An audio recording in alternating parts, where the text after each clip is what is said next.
Viewer discretion is advised. The Nats. You'd still be in Montreal if it wasn't for the players' strike screwing you over and costing you a championship. And when you moved to Washington, you immediately adopted the culture of the Chocolate City and do this to your fans repeatedly. Thanks, Drew Storen. You suck ass, bro. Nationals Park was opened in 2008, and because of factors like available materials and timelines, it was built in pieces and phases like Legos, which explains the stadium's disjointed architecture. Located in southeast DC, you probably don't want to get lost around the area at night unless you're looking to score a dub. Old school 203 represent. Barry Bonds and the Giants showed no mercy as the large-headed steroid abuser went 3 for 3 with 3 ribs and a homer, and JT Snow added 5 RBI. Too bad all pitcher Sean Estes needed was one of those 18 runs as he tossed a 7-hit shutout, added 2 hits, and a home run. Sometimes you just have it.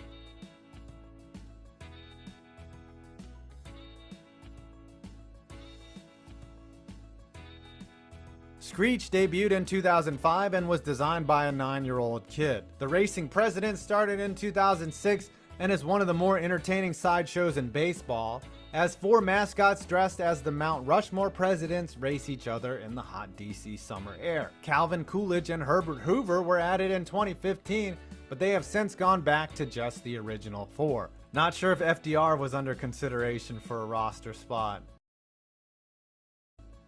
That's up, man. It was a running gag that Teddy could not win a race, but in 2012, he finally won. The Nats' most cheatingest moment was a case of mistaken identity, or rather the falsification of one. Back in 2009, the Nats had a hot prospect in 19-year-old Dominican Esmailin Gonzalez. Too bad it turned out Smiley was actually Carlos Alvarez Lugo, who was really 23 years old. This lie garnered Lugo a higher signing bonus and allowed him to dominate developmental leagues. The fallout got former pitcher Jose Rio fired and his academy shut down. Lugo never made it above A-ball, and I hear the Dominican Republic is a great place for American tourists.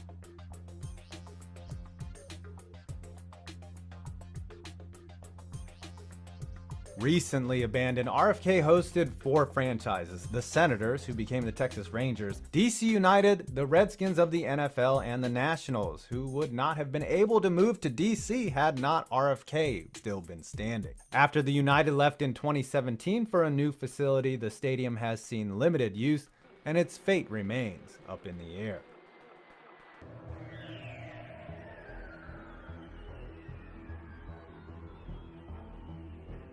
Though most people think the Expos played all their games in the still standing Exhibition Stadium in Montreal, they actually played their first games at Jerry Park. Most of the stadium was demolished in 1980 and converted into the Du Maurier Tennis Stadium and has been redeveloped into a multi-purpose park. Or is it Du Maurier? Loss is a cruel reality of the world we live in. Death is the ultimate price we must pay for life. The joys of glorious events must be equaled by the wilting of age. You never want to deal with grief. It's the last thing you think of when you celebrate a World Series, but it comes for us all the same. In coping with loss, there are 5 stages that usually unfold. The first is denial. You may think to yourself, no, the Nationals can't be in a downturn. They're only 1 season away from a championship. 2020 was merely a rough year because of COVID, you'll tell everyone. The situation they're in is not reality. See, Washington's still buying assets, no problems here. Which progresses to the second stage, anger. What do you mean they fell apart due to injuries in 2021? They traded Max Scherzer and Trey Turner? The nerve of these people! Management is ruining the window of one of the finest teams ever assembled. Common traits of this stage include irritability, yelling into a phone on sports talk radio, and flailing impotent rage. As the anger mellows, bargaining begins to take place. You don't want the championship window to end. You'll tell yourself it's not over yet. Once Steven Strasburg returns healthy, once the prospects start to develop, when they finally extend Juan Soto to keep him here for life, then they will return to glory. After the bargaining fails, then comes the deepened long depression. The Nationals can no longer win. Strasburg can't stay healthy. Juan Soto rejected a mega deal here. The urge to curl into a ball and die increases with every passing day. Everything is closing in on you. Despair sets in. All you can think of is your old flame thriving in San Diego. Melancholy and regret seep into the picture. You just want to go back to how things were, but it's impossible. Then finally, after a long healing process, acceptance. The inevitable has come to pass. The Washington Nationals will be forced into a long and arduous rebuild. Team ownership may change in this time frame. During this time, you come to an epiphany. Looking to the past will do nothing for your current state of mind. You must focus on the future. Remember and cherish previous glories, but do not become consumed by them. This is the path to recovery, and this is the path we all must take. I hope this has been a valuable lesson to all of you, and I wish you a most pleasant day. Except for Nationals fans, you just fucked. The wire in this game. And there's a ball hit off the glove of Desmond. 2 runs are going to score. The Cardinals will tie it up. The 2-2 pitch and a line drive to right field. It's going to be a base hit. 2 runs will score. And the Cardinals take a 9-7 lead. 2-1. 3 balls in the strike. It bounces away from Ramos. Here's Panic with the go-ahead run.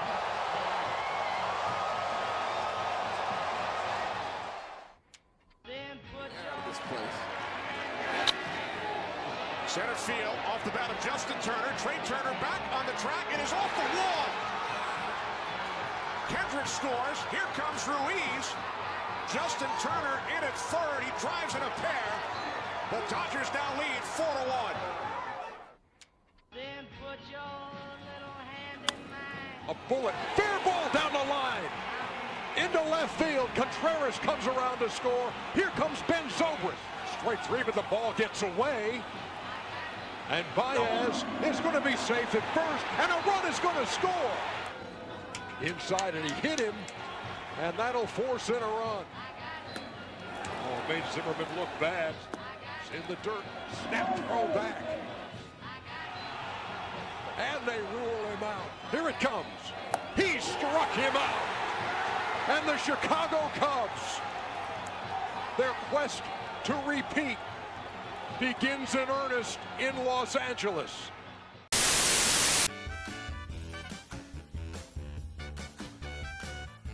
A sprawling facility that hosts both the Washington Nationals and that other squad. 15 Ballpark is one of spring training's newest and most beautiful. With over 13 full-size baseball fields and 2 practice infields, it may be the largest spring training venue in terms of square feet. Here are some inside shots. I mean, the place is pretty nice, despite those annoying roommates.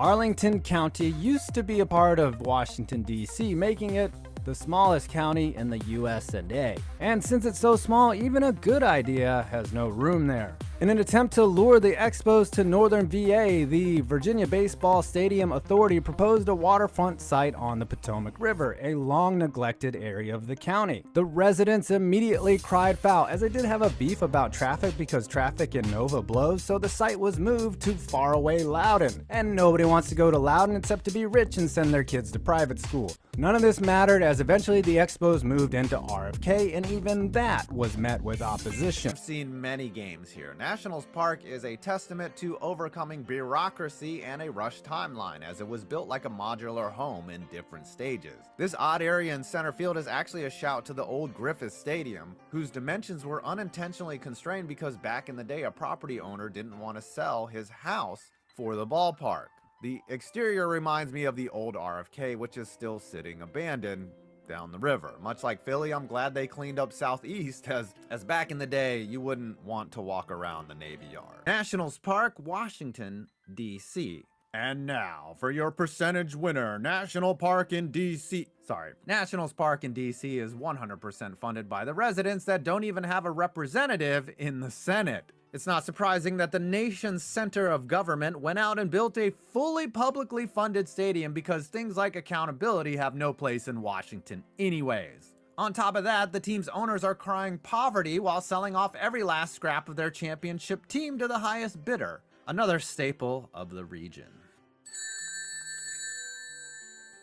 For sale, the Washington Nationals. Thanks in part to Dave Roberts going completely brain dead for a half inning, the Washington Nationals ended a franchise championship drought and won a World Series in 2019.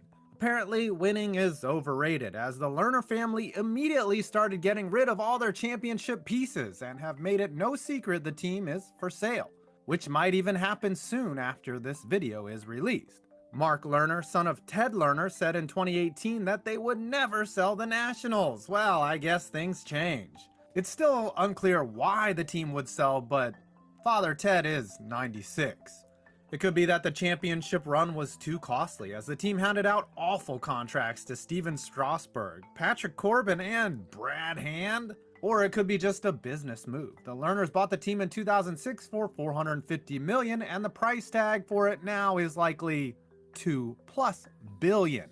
Either way, Nats fans will be glad when the torture is over. Washington Nationals. Ever since stealing the Expos away from Montreal in 2005, the Nationals have been largely irrelevant. Yes, they had that nice World Series win in 2019 where they beat the evil Astros, but other than that, not much to brag about from a team perspective. It's not for lack of star power. Bryce Harper, Juan Soto, Max Scherzer, and Steven Strasburg are better than most teams can say over the last decade or two, but this team is so uninspiring regardless. Strasburg just got hurt again as I said this. Dave Martinez, the current manager, allegedly fucked Ryne Sandberg's wife while they were teammates on the Cubs in the late 80s. That's the kind of leadership and integrity I want in my club's manager, goddammit. And finally, Screech, Washington Nationals. No, not Screech from Saved by the Bell. I'm talking about the team in the nation's capital having a bald eagle mascot and bald eagle Screech. Smart, I like it. I don't like the look. Why the hell is it so scrawny? We need a fucking muscular stud to represent us. Get this Tour de France cyclist looking ass bird out of here. Grade D-.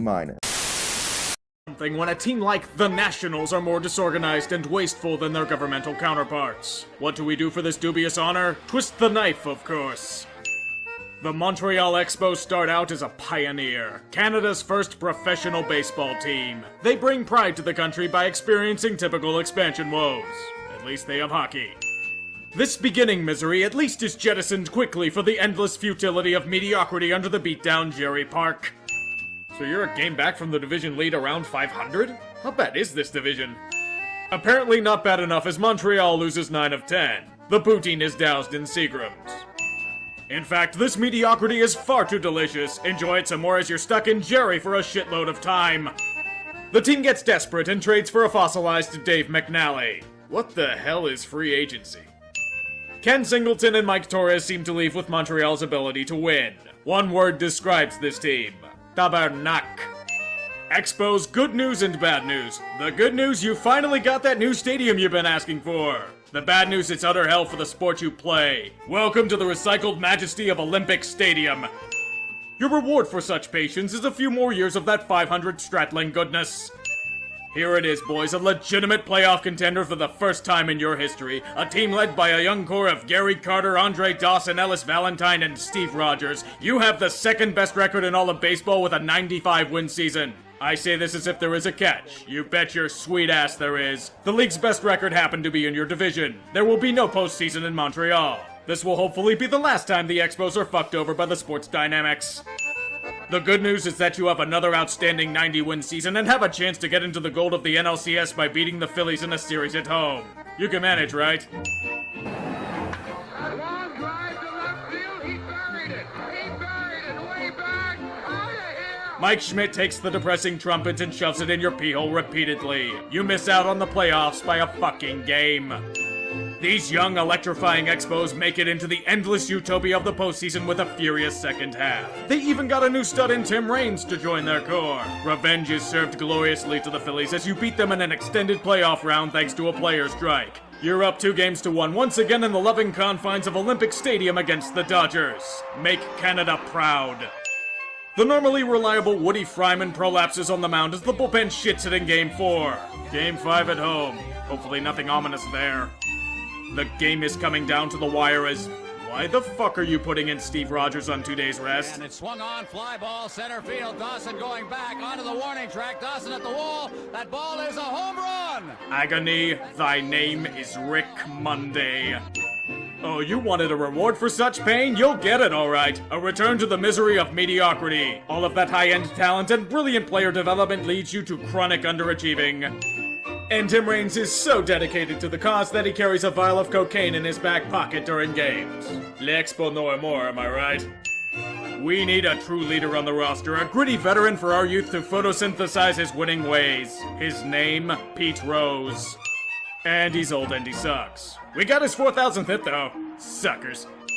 You think this mediocrity is bad? A new contestant is about to enter the ring. Budgetary issues. First victim, a franchise facing Gary Carter. Enjoy your hell, Montreal. Congratulations, Gary Carter just won a World Series. With the Mets. Great. Your star Andre Dawson is becoming a free agent? We can't have that happen. Let's drive down the price and sabotage his efforts. We pissed him off to the point where he fucked off to the Cubs for whatever they wanted to pay him. Mission accomplished? The Expos finally managed to stop playing below their abilities and translated it into a 91-win campaign. They then realized the dangling carrot led them off a cliff as 2 teams finished above them in their division. No playoffs once again. At least it was 2 teams this time. They tried desperately to patch up their wounds as the hounds of mediocrity consumed them. Alright, this may be your last chance at a playoff push with this core. Ownership is getting tired of funding you underachieving sacks of shit and is throwing everything at this 1 year. You even gave up a haul of prospects and projects to the Mariners for a stud in Mark Langston to complement El Presidente. He becomes a god as you are up 3.5 games near the end of July. Full speed ahead. Right into an iceberg as the team collapses in the second half and finished with a .500 record.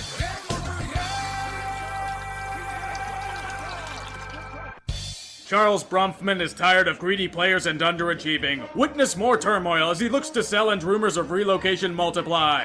And another good but not good enough season, that too. Bronfman finally has a buyer in Montreal. He takes off in his Seagram's jet for a collective of locals led by Claude Brochu. He's got funding. For now. Ensure confidence in this new group by immediately trading off another franchise face in Tim Raines. It's time for another one of those rebuilding years. The team falls back to shit and wastes a perfect game by El Presidente. Olympic Stadium itself celebrates by collapsing on itself and leaving the team homeless in September. The team and stadium are built back up again and returns with an 87-win season. You know the drill by now. Someone else is ahead of them in the division, they don't make the postseason, blah blah blah blah blah.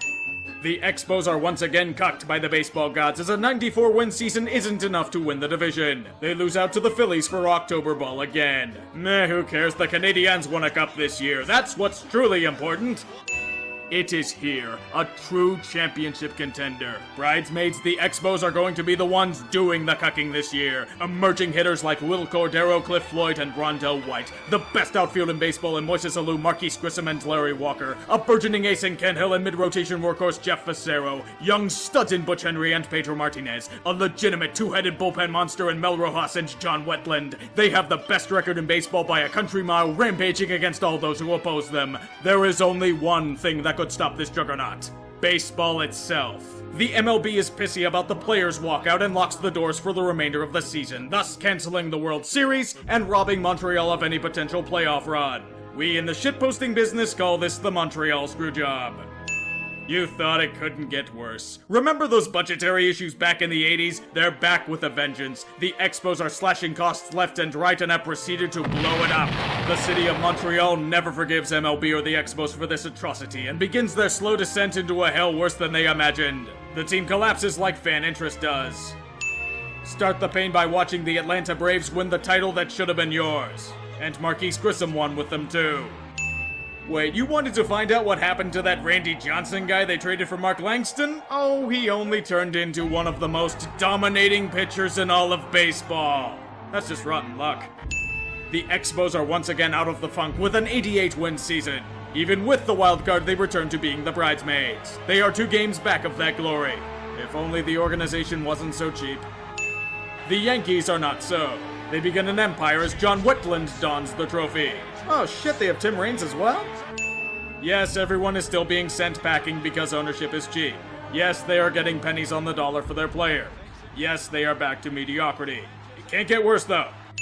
Bitch, I'm not stopping there. The fucking Florida Marlins won a World Series. A few of their main components, Moises Alou, Cliff Floyd, and your old GM. Im-fucking-peccable. Pedro Martinez is quite possibly one of the best pitchers of this generation and just won the Cy Young Award. It's too bad the Expos can't afford such riches. Let's ship him off to a real team in Boston for some prospects. The prospects they got back never developed. And Pedro Martinez became the transcendent face of the Red Sox franchise. At least it can't get worse. Celebrate this utter fleecing by returning to a place you haven't seen in a long time. The dark corners of the basement. It's a lot like Olympic Stadium, honestly.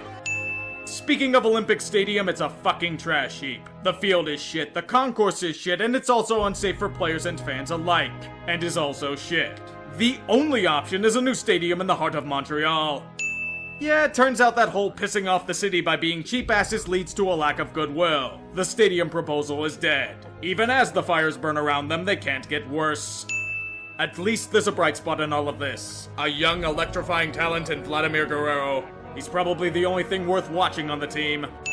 The Expos are finally sold off to this art dealer named Jeffrey Loria. He talks a big game. Truly, it can't get much worse than this. The Expos have reached a crisis point. The team still sucks, they can't get a new stadium, and Loria seems to be pivoting towards a move. Okay, now it can't get worse. Holy shit, Loria made it worse? I'm not even angry at this, I'm fucking stunned. Like, how do you even manage that? Congratulations! The Expos are in such dire straits that the team is turned into a collective by the MLB and is going to be contracting at the end of the season. Jeffrey Loria? He gets the dubious punishment of making a glorious profit and getting another franchise to ruin. Even after 94 baseball is somehow still sodomizing this team with a drill. As a parting gift, Loria literally takes everything of value with him to Miami. Even the roast beast. The Expos are barren. This is going to get worse, isn't it? Montreal is nearing the end of the rope, but Omar Minaya has a cunning idea. This franchise needs to be saved. There need to be splash moves to bring the fans back. What are the use of prospects when there is no tomorrow? Let's send our best for an ace in Bartolo Colon. The process must continue. Let's bring back an old face in Cliff Floyd. And then trade him for next to nothing 20 days later. All of these bold moves lead the team back to mediocrity. At least it was a good run. Huh, a letter for us. The Expos aren't contracting. Shoot, well, we can't afford a luxury like Cologne anymore. Say, we should trade him to the White Sox for El Duque. That honestly sounds about right. In their drug-induced mania, let's see what prospects they traded to Cleveland for Cologne. All-star heartthrob Grady Sizemore, Cy Young Award winner Cliff Lee, four-time Gold Glover Brandon Phillips. Jesus, you couldn't have failed to trade harder if you tried. Montreal, welcome to baseball. Poorhouse edition. You get more mediocrity and a forced extended stay in Puerto Rico. The MLB is so generous that they won't let you call up minor leaguers for September due to a minimal budget. UP tried to kill himself 6 times this year as a result. At least you still have Vlad to get you through these troubling times. So you're saying he's a free agent at the end of the season? Well, baseball can't let Montreal have anything fun. He's going to the Angels. In a testament that there is no such thing as poetic justice, Jeffrey Loria wins a World Series. Why would the baseball gods allow this, you ask? Because fuck you.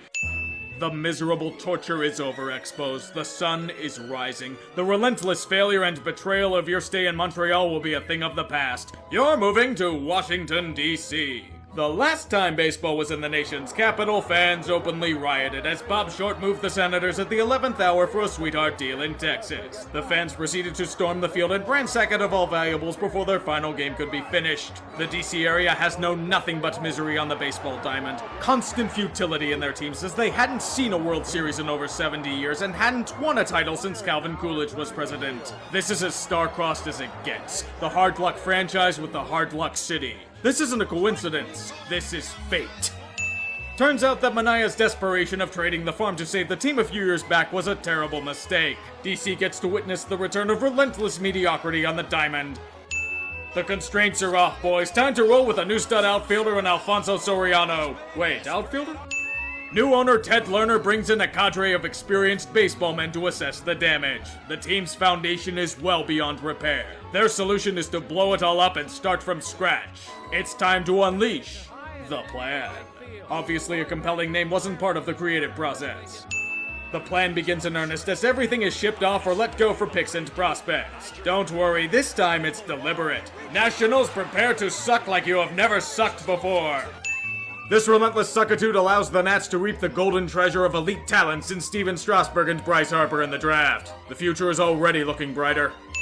In fact, I think it's time to invest more in this future. Let's bribe Jason Worth with a dump truck of cash to bring his services to the Capitol. Maybe he can afford a haircut with it.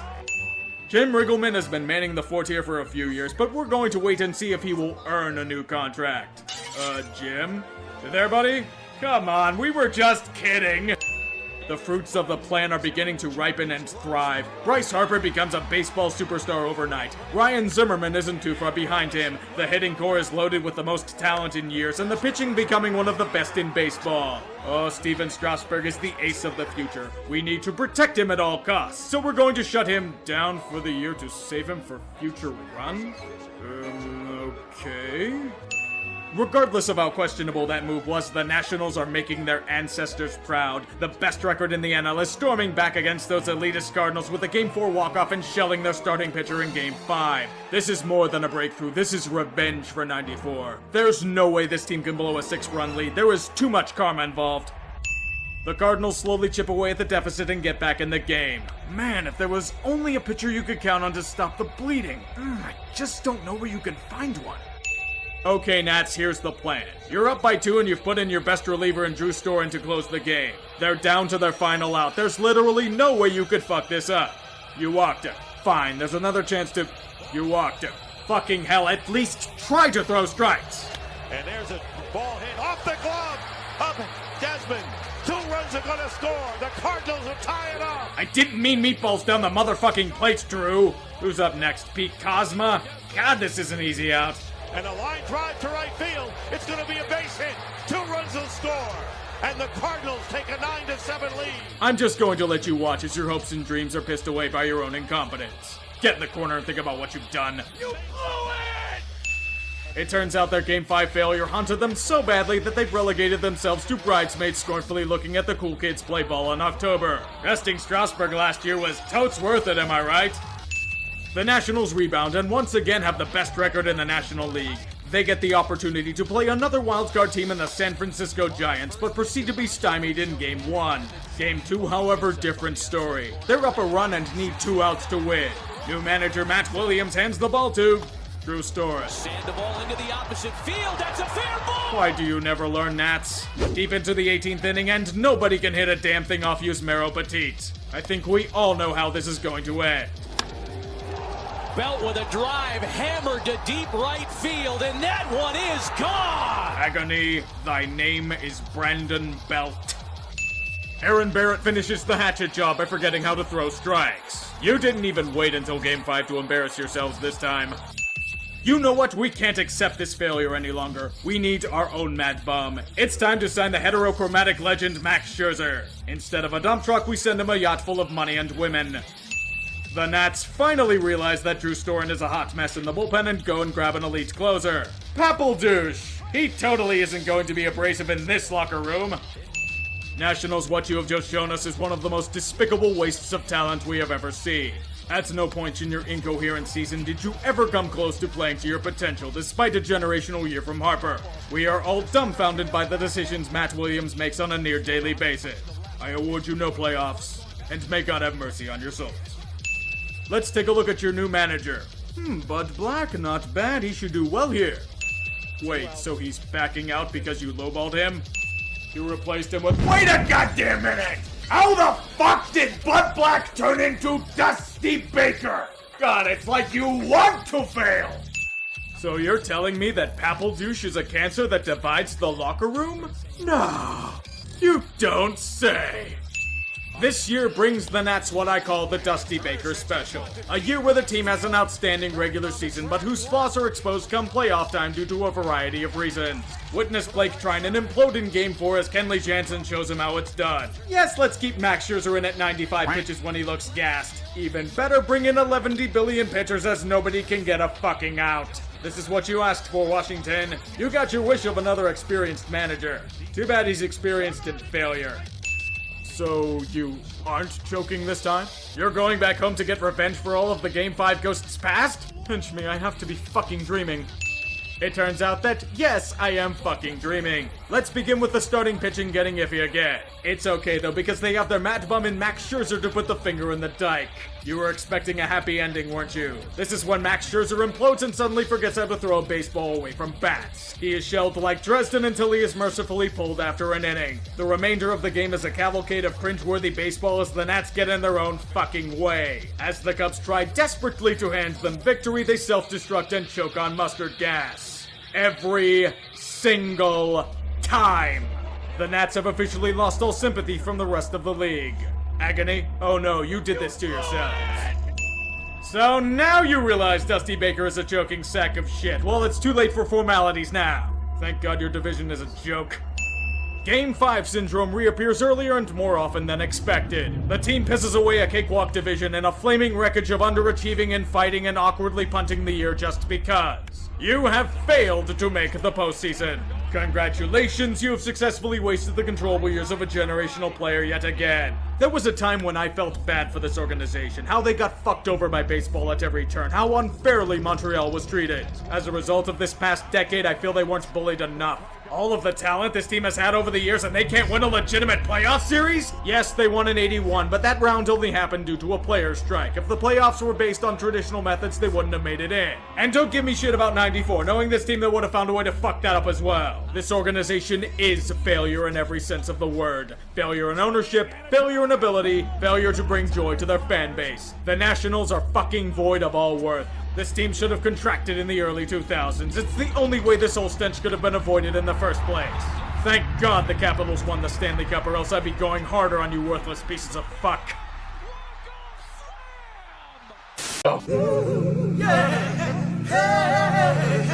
they are, one strike away, one out away. 3-2. Here it is! The Washington Nationals are world champions for the first time in franchise history.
Daddy shark, do do do do do, Daddy shark, do do do do do, Daddy shark, do.